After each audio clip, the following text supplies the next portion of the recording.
Online learning zone में आप सभी का स्वागत है। आज की इस वीडियो में हम लोग डीएलएड सेकेंड सेमेस्टर का एक बहुत ही इंपॉर्टेंट टॉपिक डिस्कस करने वाले हैं, जो कि सामाजिक अध्ययन यानी कि सोशल स्टडीज़ से रिलेटेड है। और वो टॉपिक है मौर्य काल और गुप्त काल। इस वीडियो में हम लोग मौर्य काल और गुप्त काल के जितने भी इम्पोर्टेंट ऑब्जेक्टिव्स पूछे जा सकते हैं एग्ज़ाम में, उन सारे ऑब्जेक्टिव को कवर करने की कोशिश करेंगे और उन सारे ऑब्जेक्टिव से रिलेटेड जितने भी पॉइंट बन सकेंगे उन सारे पॉइंट्स को भी डिस्कस करेंगे। तो चलिए शुरू करते हैं आज की ये वीडियो। तो सबसे पहले हम लोग चर्चा करेंगे मौर्य काल से रिलेटेड जितने भी ऑब्जेक्टिव हैं उन सभी क्वेश्चंस पे। तो चलिए शुरू करते हैं। जो सबसे पहला क्वेश्चन है वो है कि मौर्य वंश के संस्थापक थे। तो इस क्वेश्चन का आंसर है ए। मौर्य वंश के संस्थापक थे चंद्रगुप्त मौर्य। चंद्रगुप्त मौर्य की बात करी जाए तो अगर चंद्रगुप्त मौर्य की, तो चंद्रगुप्त मौर्य का जो जन्म हुआ था वो 340 ईसा पूर्व में हुआ था। और ये पाटलिपुत्र, जो कि वर्तमान में बिहार नाम से प्रचलित है, वहाँ पर हुआ था, यानी कि पाटलिपुत्र बिहार में हुआ था। इनके पिता सूर्यगुप्त स्वार्थ सिद्धि मौर्य थे और इनकी माता का नाम मूरा था। और बहुत ही इम्पोर्टेंट कि इनके जो गुरु थे वो थे चाणक्य। और चाणक्य के लिए कुछ और नाम प्रसिद्ध थे, जैसे इनका दूसरा नाम था विष्णुगुप्त और कौटिल्य। यानी चाणक्य के अगर से कोई और नाम थे तो उसमें से विष्णुगुप्त और कौटिल्य प्रचलित थे। और चाणक्य के विषय में एक और बात बहुत महत्वपूर्ण है। इन्होंने अर्थशास्त्र नामक एक पुस्तक लिखी थी जिसमें राजनीति से संबंधित तथ्यों का वर्णन था। तो ये चाणक्य चंद्रगुप्त मौर्य के गुरु थे। और बात करी जाए चंद्रगुप्त मौर्य के निधन की, तो 297 ईसा पूर्व में चंद्रगुप्त का निधन उपवास के दौरान श्रवणबेलगोला, जो कि वर्तमान में कर्नाटक में स्थित है, वहाँ पर हुआ था। यानी चंद्रगुप्त मौर्य का निधन श्रवणबेलगोला गांव में, जो कि कर्नाटक में स्थित है, 297 ईसा पूर्व में हुआ था। और ये इनका निधन उपवास के दौरान हुआ था। तो ये रहा बहुत ही ब्रीफ में चंद्रगुप्त मौर्य के बारे में, जो कि मौर्य वंश के संस्थापक थे। तो इस क्वेश्चन से हम लोग इतना डेटा कलेक्ट कर सकते हैं। तो चलिए बात करते हैं अब लोग अगली क्वेश्चन की। अगला क्वेश्चन है अगला क्वेश्चन है कि चंद्रगुप्त मौर्य के शासन से पहले कौन से शासक थे। तो इस क्वेश्चन का सही आंसर है सी, घनानंद। घनानंद की बात करी जाए तो घनानंद नंद वंश के अंतिम शासक थे और चंद्रगुप्त मौर्य ने घनानंद को पराजित करके अपना मौर्य वंश स्थापित किया था। घनानंद के बारे में एक कहानी प्रचलित है कि घनानंद ने आचार्य चाणक्य, जो कि मौर्य वंश के संस्थापक चंद्रगुप्त मौर्य के गुरु थे, आचार्य चाणक्य के, तो घनानंद ने आचार्य चाणक्य को भरी सभा में अपमानित किया था, जिसके बाद आचार्य ने नंद वंश को समाप्त करने की प्रतिज्ञा ले ली थी। और उसके पश्चात आचार्य चाणक्य ने चंद्रगुप्त मौर्य के साथ मिलकर या फिर चंद्रगुप्त मौर्य की सहायता से घनानंद को पराजित किया और मौर्य वंश की स्थापना कराई। तो इस तरीके से चंद्रगुप्त मौर्य ने घनानंद को पराजित करके मौर्य वंश की स्थापना की। और चाणक्य की बात करी जाए तो जब मौर्य वंश की स्थापना हुई, जब चंद्रगुप्त मौर्य राजा बने, तो आचार्य चाणक्य चंद्रगुप्त के प्रधानमंत्री बने थे। और इनका नाम, जैसा कि मैंने पिछले क्वेश्चन में बताया, विष्णुगुप्त था और कौटिल्य भी था। और इन्होंने अर्थशास्त्र नामक एक पुस्तक भी लिखी थी जिसमें राजनीति से संबंधित बातों का उल्लेख था। तो इस क्वेश्चन का आंसर है सी, घनानंद। चलिए अब अगले क्वेश्चन की तरफ बढ़ते हैं। अगला क्वेश्चन है कि आचार्य चाणक्य ने कौन सी पुस्तक लिखी थी। तो आचार्य चाणक्य ने अर्थशास्त्र नामक पुस्तक लिखी थी। और यहाँ पर एक और पुस्तक का नाम है इंडिका। इंडिका में इंडिका के जो लेखक है वो मेगास्थनीज थे। ये भी इम्पोर्टेंट है। लेकिन इस क्वेश्चन का सही आंसर है ए, अर्थशास्त्र। अब बात करते हैं अगले क्वेश्चन की। अगला क्वेश्चन है कि मौर्य वंश में प्रचलित मुद्रा थी। यहाँ पर चार ऑप्शन दिए हैं। पहला है दिनार। दिनार गुप्त काल की मुद्रा थी, यानी ये ऑप्शन हमारा गलत है। और जो बी है शीशे के सिक्के, ये सातवाहक वंश में जो शासक थे वो शीशे के सिक्के का उपयोग करते थे, तो ये वाला आंसर भी गलत है। जो तीसरा ऑप्शन है पढ़, यानी पढ़ मौर्य वंश में प्रचलित मुद्रा थी, यानी इस चौथे क्वेश्चन का सही आंसर है सी। अगला क्वेश्चन है कि चंद्रगुप्त मौर्य किस धर्म के अनुयायी थे। तो यहाँ पर ऑप्शन है जैन धर्म, बौद्ध धर्म और सनातन धर्म। तो यहाँ पर शुरुआत में, यानी जब चंद्रगुप्त मौर्य राजा थे, तो उनका धर्म था सनातन धर्म, लेकिन उन्होंने अपने अंतिम समय में सनातन धर्म त्याग करके जैन धर्म को अपना लिया था। यहाँ से इस क्वेश्चन के दो आंसर हो सकते हैं। पहला सनातन धर्म, जो कि अपने शुरुआत में सनातन धर्म अपनाया था और अंतिम समय में जैन धर्म अपनाया था। लेकिन इस क्वेश्चन का सही आंसर होगा सी, शुरुआत में सनातन धर्म अपनाया था। अब बात करते हैं अगले क्वेश्चन की। चंद्रगुप्त मौर्य ने कितने महाजनपदों पर कब्जा किया था? चंद्रगुप्त मौर्य ने टोटल 8 महाजनपदों पर कब्जा किया था। फिर इसके बाद जो चंद्रगुप्त मौर्य के पुत्र थे बिंदुसार, बिंदुसार ने 10 महाजनपदों पर कब्जा किया था। लेकिन इस क्वेश्चन का सही आंसर होगा 8, यानी पहला वाला आंसर सही है। चंद्रगुप्त मौर्य ने 8 महाजनपदों पर कब्जा किया था। अब अगला क्वेश्चन है कि चंद्रगुप्त का अंतिम युद्ध किसके साथ हुआ था? तो चंद्रगुप्त मौर्य का अंतिम युद्ध सेल्यूकस निकेटर के साथ हुआ था। सेल्यूकस निकेटर की बात करी जाए तो ये सिकंदर का सेनापति था, और ये जो युद्ध हुआ था चंद्रगुप्त और सेल्यूकस निकेटर के बीच में, इसमें चंद्रगुप्त मौर्य विजयी हुए थे। और सेल्यूकस निकेटर जब हारा था तो उसको अपनी हार की वजह से बहुत सारी संधियां करनी पड़ी थी। अब उस संधि में उसने अपनी पुत्री कार्नेलिया का विवाह चंद्रगुप्त मौर्य से कर दिया, और उसके साथ ही साथ एरिया जिसका वर्तमान नाम हिरात के नाम से भी जाना जाता है, एराकोसिया और परोपनिस्दाई काबुल के नाम से भी प्रचलित है, गेदेसिया जिसको बलूचिस्तान के नाम से भी जाना जाता है, ये सारे राज्य देकर चंद्रगुप्त से हार के पश्चात संधि करनी पड़ी। तो इस क्वेश्चन का सही आंसर है सी। चंद्रगुप्त मौर्य का जो अंतिम युद्ध था वो सेल्यूकस निकेटर के साथ था, और इसको चंद्रगुप्त मौर्य ने ही जीता। अगला क्वेश्चन है कि चंद्रगुप्त मौर्य की मृत्यु किस स्थान पे हुई?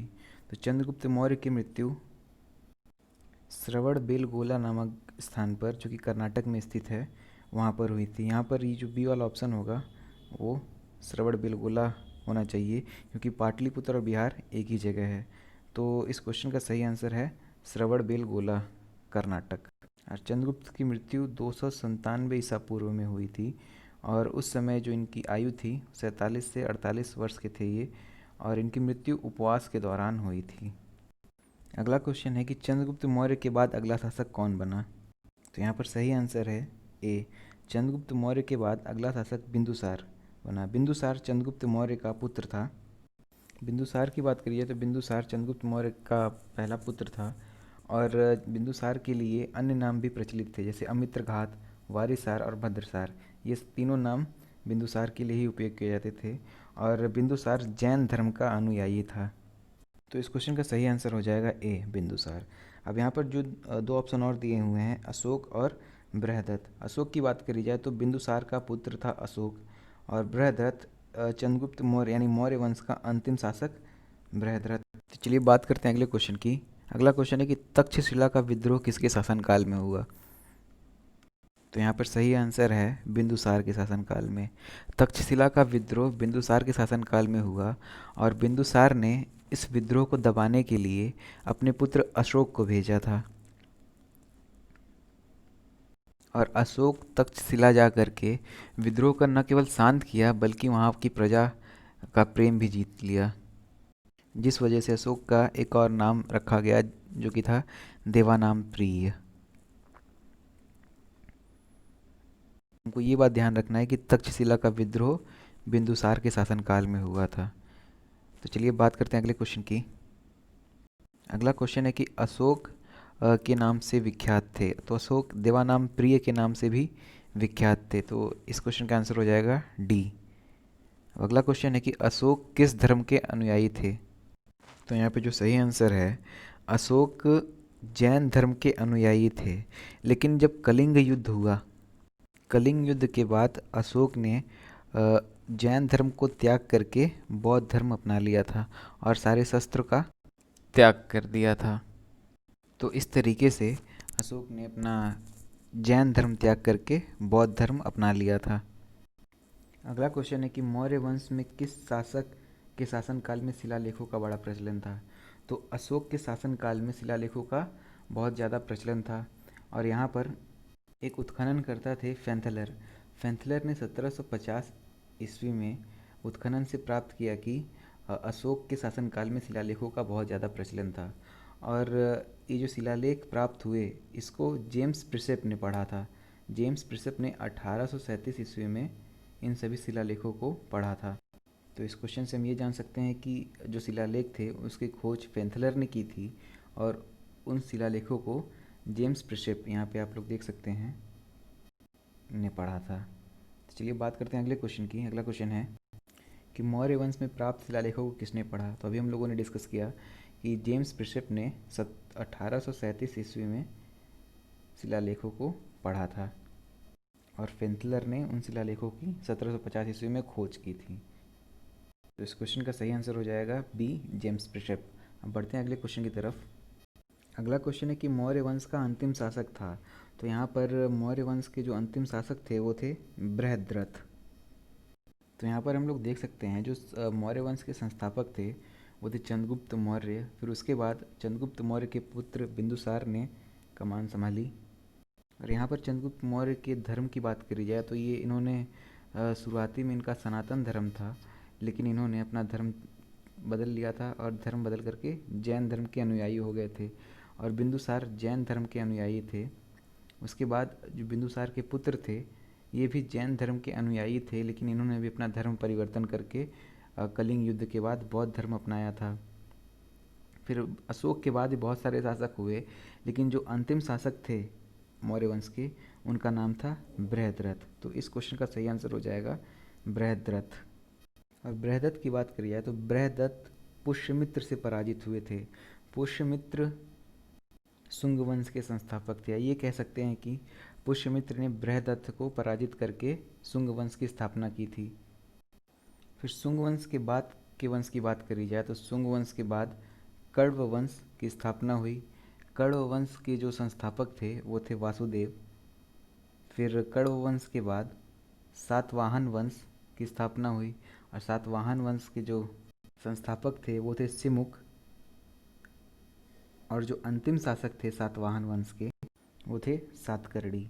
और इन्हीं सातकर्णी को ही पराजित करके गुप्त वंश की स्थापना हुई थी और गुप्त वंश की स्थापना श्रीगुप्त ने की थी। या ये कह सकते हैं हम लोग सातकर्णी को गुप्त सातकर्णी को पराजित करके गुप्त वंश की स्थापना की थी। और सातकर्णी को पराजित करने वाले शासक का नाम था श्रीगुप्त। या ये फिर ये कह सकते हैं हम लोग कि जो गुप्त वंश के संस्थापक थे उन्होंने सातकर्णी शासक को हरा करके गुप्त वंश की स्थापना की थी। और इस टॉपिक के बाद हमको गुप्त वंश के बारे में ही चर्चा करनी है, इसलिए गुप्त वंश के बारे में इतना बात किया जा रहा है। तो इस क्वेश्चन से हम लोग इतनी बातों के बारे में जान गए। तो चलिए बात करते हैं हम लोग गुप्त वंश के बारे में। तो गुप्त वंश के बारे में बात करी जाए तो गुप्त वंश का जो पीरियड था वो 250 ईस्वी से 500 ईस्वी तक का था। और गुप्त वंश के पहले वंश यानी इससे पहले कौन सा वंश था उसके बारे में हम लोग बात कर चुके हैं। तो इसके पहले जो वंश था वो था सातवाहन वंश। इसके संस्थापक थे सिमुक और अंतिम शासक सातकर्णी थे। तो चलिए बात करते हैं गुप्त वंश से संबंधित कुछ ऑब्जेक्टिव क्वेश्चंस की। तो पहला क्वेश्चन है कि गुप्त वंश के संस्थापक थे। तो यहाँ पर गुप्त वंश के संस्थापक थे श्रीगुप्त। चौथा ऑप्शन सही है, श्रीगुप्त ने ही सातवाहन वंश के अंतिम शासक सातकर्णी को पराजित करके गुप्त वंश की स्थापना की थी। तो चौथा ऑप्शन सही है। अब अगला क्वेश्चन है कि गुप्त वंश का कार्यकाल है। गुप्त वंश का कार्यकाल 2050 ईस्वी से 500 ईस्वी था। तो यहाँ पर ए वाला ऑप्शन सही है। अब अगला क्वेश्चन है कि श्रीगुप्त ने भारत के कितने महाजनपदों पर शासन किया था। तो श्रीगुप्त ने भारत के 6 महाजनपदों पर शासन किया था। यहाँ पर हम लोग श्रीगुप्त से संबंधित कुछ बातों पे चर्चा कर लेते हैं। तो जो गुप्त अभिलेखों से श्रीगुप्त के लिए महाराज की उपाधि का प्रयोग किया गया था, जिससे हमें ये पता चलता है कि जो श्रीगुप्त थे वो स्वतंत्र शासक न होकर के किसी शासक के अधीन शासन करते थे। साफ साफ शब्दों में कहा जाए तो श्रीगुप्त एक स्वतंत्र शासक नहीं थे। उसी तरीके से श्रीगुप्त के पुत्र घटोत्कच वो भी किसी शासक के अधीन शासन करते थे। और श्रीगुप्त के बाद घटोत्कच यानी श्रीगुप्त के पुत्र ही गुप्त वंश के अगले शासक बने। और इन्होंने भी महाराज की उपाधि धारण की थी। बात करिए घटोत्कच के शासनकाल की, तो 300 ईस्वी से 319 ईस्वी तक इनका शासनकाल था। फिर घटोत्कच के बाद चंद्रगुप्त प्रथम आए, फिर उसके बाद उनके पुत्र समुद्रगुप्त, फिर इसी तरीके से वंश आगे बढ़ता गया। तो आगे बात करने से पहले हम लोग बात करते हैं अगले क्वेश्चन की। अगला क्वेश्चन है कि श्रीगुप्त के बाद अगला शासक कौन बना। तो यहाँ से हम लोग देख सकते हैं कि श्रीगुप्त के बाद अगला शासक घटोत्कच बना, जिसका शासनकाल था 300 ईस्वी से 319 ईस्वी तक। फिर उसके बाद चंद्रगुप्त प्रथम, जिसका शासनकाल 319 से 328 ईस्वी तक का था। अगला क्वेश्चन है कि गुप्त संवत की स्थापना किसने की थी। तो गुप्त संवत की स्थापना चंद्रगुप्त प्रथम ने की थी। जैसा कि हम अभी चर्चा किया कि चंद्रगुप्त प्रथम घटोत्कच के पुत्र थे और इनका शासनकाल 319 ईस्वी से 328 ईस्वी तक का था। चंद्रगुप्त प्रथम का विवाह लिच्छवी राजकुमारी देवी के साथ हुआ, जिससे इनको समुद्रगुप्त नामक पुत्र प्राप्त हुआ और यही समुद्रगुप्त आगे जाकर अगला शासक बना। और अगर से बात करी जाए इस क्वेश्चन की कि गुप्त संवत की स्थापना की थी किसने की थी, तो गुप्त संवत की स्थापना चंद्रगुप्त प्रथम ने की थी। चलिए बात करते हैं अगले क्वेश्चन की। अगला क्वेश्चन है कि महाराजा धीराज की उपाधि धारण करने वाला गुप्त वंश का कौन सा शासक था। तो यहाँ पर सी ऑप्शन सही है, यानी समुद्रगुप्त, जो कि चंद्रगुप्त प्रथम और लिच्छवी राजकुमारी देवी का पुत्र था। ये महाराजा धीराज की उपाधि धारण करने वाला पहला शासक था। और समुद्रगुप्त की बात करी जाए तो चंद्रगुप्त प्रथम, यहाँ पर एक करेक्शन करने की ज़रूरत है। यहाँ पर जो छठवें क्वेश्चन का आंसर है वो समुद्रगुप्त ना होकर के चंद्रगुप्त प्रथम होगा, क्योंकि जो महाराजा धीराज की उपाधि थी वो समुद्रगुप्त को ना दे करके चंद्रगुप्त प्रथम को दी गई थी। और चंद्रगुप्त प्रथम जो थे वो गुप्त वंश के ऐसे पहले शासक थे जिसने अपने बाहुबल के आधार पर स्वतंत्र राज्य की स्थापना की थी और महाराजा धीराज की उपाधि धारण की थी। तो इस क्वेश्चन का जो सही आंसर है वो सी समुद्रगुप्त न होकर के डी चंद्रगुप्त प्रथम है। अब अगला क्वेश्चन है कि किस शासक को भारत का नेपोलियन कहा जाता था। तो इसका सही आंसर है समुद्रगुप्त। समुद्रगुप्त को भारत का नेपोलियन कहा जाता था। समुद्रगुप्त के बारे में कुछ बातें प्रचलित हैं कि समुद्रगुप्त एक संगीत प्रेमी शासक था। इसने अपने सिक्कों पर वीणा बजाती हुई देवी की प्रतिमा बनवाई थी समुद्रगुप्त ने, और महापराक्रमी होने के कारण इसे भारत का नेपोलियन भी कहा जाता था। तो इसने अपने सिक्कों पर वीणा बजाती हुई देवी की प्रतिमा बनवाई थी और ये एक संगीत प्रेमी शासक था। चलिए बात करते हैं अगले क्वेश्चन की। भारत में सर्वप्रथम चांदी के सिक्के किस शासक ने चलवाए थे। तो इसका सही आंसर है समुद्रगुप्त। समुद्रगुप्त ने सबसे पहले, माफ़ कीजिएगा, समुद्रगुप्त नहीं, चंद्रगुप्त द्वितीय ने सर्वप्रथम चांदी के सिक्के अपने शासन में चलवाए थे। चंद्रगुप्त द्वितीय के बारे में बात करी जाए तो इसका शासनकाल 380 ईस्वी से 414 ईस्वी तक का था। चंद्रगुप्त द्वितीय की बात करी जाए तो चंद्रगुप्त द्वितीय का शासनकाल 380 ईस्वी से 414 ईस्वी तक का था और चंद्रगुप्त द्वितीय का नाम विक्रमादित्य था, यानी चंद्रगुप्त द्वितीय को विक्रमादित्य के नाम से भी जाना जाता था और इसके शासनकाल को स्वर्णकाल कहा गया। और चंद्रगुप्त द्वितीय यानी कि विक्रमादित्य एक बहुत ही महाप्रतापी शासक था। इसने शकों के आक्रमण यानी कि अंग्रेजों के आक्रमण को भी विफल कर दिया था और इसके शासनकाल में ही नवरत्न, जिसमें से कालिदास, आर्यभट्ट, वराहमिहिर, ब्रह्मगुप्त, सुश्रुत जैसे महान विद्वान इसकी सभा में कार्यरत थे। तो ये रहा चंद्रगुप्त द्वितीय के बारे में छोटा सा परिचय। अब बढ़ते हैं अगले क्वेश्चन की तरफ। अगला क्वेश्चन है कि सूर्य सिद्धांत की रचना किस विद्वान ने की थी। तो सूर्य सिद्धांत की रचना आर्यभट्ट, जो कि विक्रमादित्य की सभा का एक विद्वान थे, इन्होंने सूर्य सिद्धांत की रचना की थी। और आर्यभट्ट की बात करी जाए तो एक खगोल वैज्ञानिक थे और एक गणितज्ञ थे। और वहीं वराहमिहिर की बात करी जाए तो वराहमिहिर एक खगोल शास्त्री थे। और कालिदास विक्रमादित्य की सभा में नवरत्नों में से सबसे विद्वान रत्न थे। कालिदास जी ने कुमार संभव तथा रघुवंश जैसे महाकाव्य की रचना की थी और अभिज्ञान शाकुंतलम, विक्रमोर्वशीयम, मालविकाग्निमित्रम जैसे नाटक की रचना की थी, और उसके साथ ही साथ मेघदूतम तथा ऋतुसिंगार जैसे गीति काव्य की भी रचना काल ही की थी। और ब्रह्मगुप्त भी नवरत्नों में से एक रत्न थे, और ये सभी विक्रमादित्य की सभा के रत्न थे। तो इन्हीं सभी कारणों की वजह से विक्रमादित्य यानी कि चंद्रगुप्त द्वितीय के शासनकाल को स्वर्णकाल कहा गया था। चलिए बढ़ते हैं अगले क्वेश्चन की तरफ। अगला क्वेश्चन है कि गुप्त वंश के किस शासक ने सबसे ज़्यादा कृत्रिम झील का निर्माण करवाया था।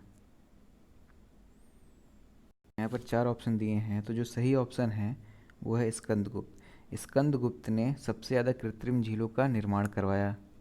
अगला क्वेश्चन है कि नालंदा यूनिवर्सिटी की स्थापना किसने कराई। तो नालंदा यूनिवर्सिटी की स्थापना कुमारगुप्त ने करवाई। और यहाँ पर हम देख सकते हैं कि चंद्रगुप्त द्वितीय के बाद जिसका शासनकाल था वो थे कुमारगुप्त, और कुमारगुप्त के बाद स्कंदगुप्त का शासनकाल आया, और स्कंदगुप्त ने ही सबसे ज़्यादा कृत्रिम झीलें बनवाई थी। तो इस क्वेश्चन का जो सही आंसर है वो है कुमारगुप्त। कुमारगुप्त ने नालंदा यूनिवर्सिटी की स्थापना करवाई थी। अब अगला क्वेश्चन है कि निम्न में से कालिदास की रचना है। तो अभिज्ञान शाकुंतलम कालिदास की रचना है, मेघदूतम भी कालिदास की रचना है, ऋतुसंहार, मालविकाग्निमित्र, ये सारी की सारी रचनाएं कालिदास की रचनाएं हैं। अगला क्वेश्चन है कि गुप्त साम्राज्य के पतन का कारण क्या था।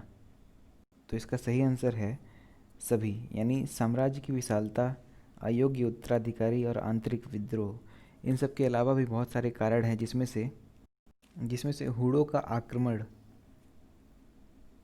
अत्यंत क्रियाशील था। इन कारणों की बात कर लेते हैं। पहला कारण है साम्राज्य की विशालता। तो समुद्रगुप्त और चंद्रगुप्त द्वितीय ने साम्राज्य को अत्यधिक विस्तारित कर दिया था, और गुप्त वंश के जितने भी आगे आने वाले शासक थे उनकी अयोग्यता की वजह से सारा का सारा साम्राज्य पर शासन करना दुष्कर होता गया, जिससे गुप्त साम्राज्य का पतन होता रहा। और वही बात रही अयोग्य उत्तराधिकारी की, तो समुद्रगुप्त और चंद्रगुप्त द्वितीय के बाद जितने भी शासक आए, या फिर स्कंदगुप्त की मृत्यु के बाद जितने भी सम्राट आए उनमें अयोग्यता थी और शासन करने की योग्यता का नितांत अभाव था। जैसे बात करी जाए पुरुगुप्त की, पुरुगुप्त और बौद्धगुप्त, ये दो ऐसे शासक हैं जिनमें योग्यता का बहुत अभाव था। इन दोनों शासकों को अयोग्य उत्तराधिकारी के रूप में जाना जाता है। पुरुगुप्त और बौद्धगुप्त की बात हो रही है यहाँ पे। फिर आंतरिक विद्रोह एक कारण था जिसकी वजह से गुप्त साम्राज्य पतन हो गया। जो सबसे इम्पॉर्टेंट है हुणों का आक्रमण या हुनों का आक्रमण। हुनों की बात करी जाए तो ये हुण मध्य एशिया के खानाबदोश थे, और ये मंगोल जाति के लोग थे, और ये अत्यंत असभ्य थे और युद्ध प्रेमी थे। इनके बार बार आक्रमण करने से गुप्त साम्राज्य का पतन हो गया था। जब तक कुमारगुप्त का शासनकाल था, तो कुमारगुप्त के शासनकाल में हुणों ने आक्रमण किया था, लेकिन कुमारगुप्त और उनके पुत्र स्कंदगुप्त ने मिल करके हुणों को परास्त कर दिया था। लेकिन उसके बाद जितने भी शासक आए वो हुणों के आक्रमण को पराजित न कर पाए, और जिसकी वजह से गुप्त साम्राज्य का पतन होना शुरू हो चुका था। तो उसी से संबंधित अगला क्वेश्चन है कि हुणों के आक्रमण पर पहली बार आक्रमण किसके शासनकाल में। क्वेश्चन है कि हुनों ने भारत पर पहली बार आक्रमण किसके शासनकाल में किया था। तो इसका सही आंसर है कुमारगुप्त। कुमारगुप्त के शासनकाल में हुनों ने पहली बार आक्रमण किया था, लेकिन कुमारगुप्त ने अपने पुत्र स्कंदगुप्त के साथ मिलकर के हुनों को पराजित कर दिया था। तो इसका सही आंसर है ए। अब बात कर जाए अगले क्वेश्चन की। अगला क्वेश्चन है कि गुप्त वंश का अंतिम शासक कौन था। तो गुप्त वंश का अंतिम शासक था भानुगुप्त। भानुगुप्त गुप्त वंश के अंतिम शासक थे। तो इस वीडियो में हम लोगों ने मौर्य वंश और गुप्त वंश से संबंधित बहुत सारे ऑब्जेक्टिव क्वेश्चंस को डिस्कस किया, और उससे रिलेटेड जितने भी इंपॉर्टेंट पॉइंट हो सकते हैं उन सभी पॉइंट्स को हमने डिस्कस किया। तो आई होप आप लोग को ये वीडियो बेनिफिशियल लग रही होगी। अगर से ऐसा है तो प्लीज़ आप लोग इस वीडियो को जितना हो सके उतना लाइक कीजिए और अपने फ्रेंड्स में शेयर कीजिए, और सब्सक्राइब करना ना भूलें। तो इस वीडियो में बस इतना ही। मिलते हैं अगली वीडियो में किसी और इंटरेस्टिंग टॉपिक के साथ। तब तक के लिए थैंक यू सो मच।